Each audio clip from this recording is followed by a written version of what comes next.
Imagine this for a moment. Tomorrow morning, your alarm rings, and instead of pain, instead of grogginess, instead of anger at the day ahead, you open your eyes feeling clear, calm, and ready after sleeping fewer hours than you do right now. No rush. No fatigue. Just control. If that sounds impossible, stay with this story, because it begins exactly where most people give up. Kale wasn't lazy, but his mornings made him look that way. He wasn't weak, but his alarm defeated him daily. Kale slept long hours, chasing rest like it was a missing treasure. 8 hours felt short. 9 felt normal. 10 still left him tired.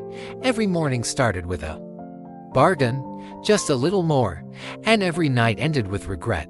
Kale believed what many people believe, that energy comes from sleeping more, so he built his life around rest instead of rhythm. Late nights, late mornings, random schedules. His body never knew when to shut down or when to wake up. His mind stayed foggy. His days slipped past him, and slowly, silently, his confidence faded. One morning exposed the truth. Kale woke up late again, sunlight already filling the room, the world already moving without him.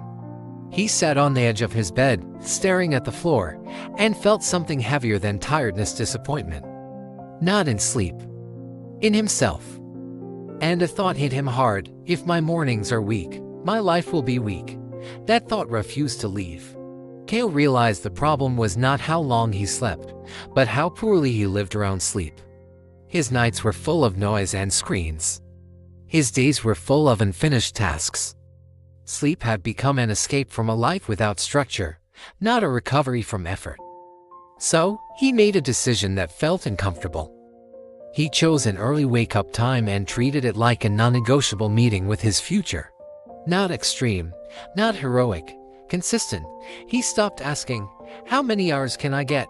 and started asking, "What time must I wake up to respect myself?" The first mornings were painful. The room was dark.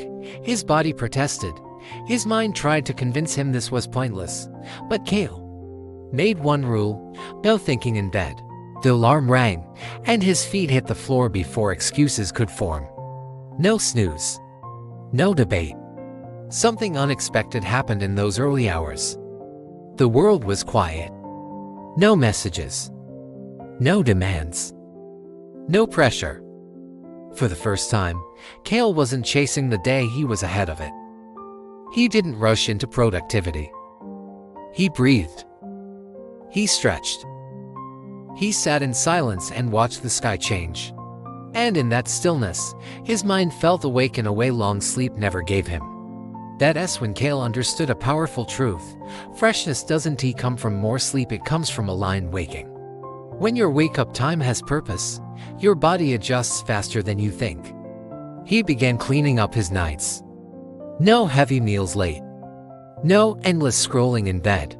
No falling asleep to noise that kept his brain half awake. Sleep became a ritual, not a collapse. Same time, same pattern, darkness, calm. His body learned the signal. His mind learned how to shut down. Weeks passed.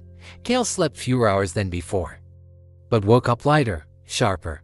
His mornings felt longer, not because the clock changed, but because resistance disappeared. He stopped fighting life before it began. With those early hours, Kale invested in himself. Reading, planning, movement, learning, not intense, not perfect, consistent.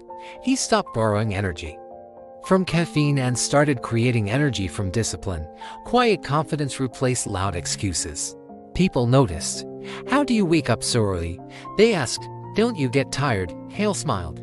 They thought he was sacrificing sleep. They didn't know he was sacrificing chaos. The biggest lesson he learned was simple: the body loves rhythm. Random sleep creates confusion. Consistent waking, even with fewer hours, creates clarity. Sleep is not just about duration. It's about timing, peace, and intention. There were late nights, broken routines, hard mornings.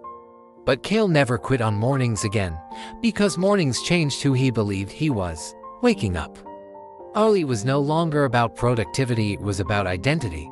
It was a promise: I am in control.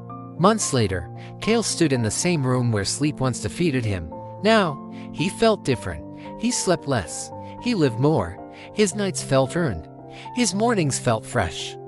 And here is the truth this story leaves with you. You don't need more sleep, you need more direction. Sleep better, not longer. Wake earlier, not angrily wake with purpose. Because when you stop giving your best hours to sleep and start giving them to your future, you won't just wake up fresh every morning. You'll wake up ready for your life.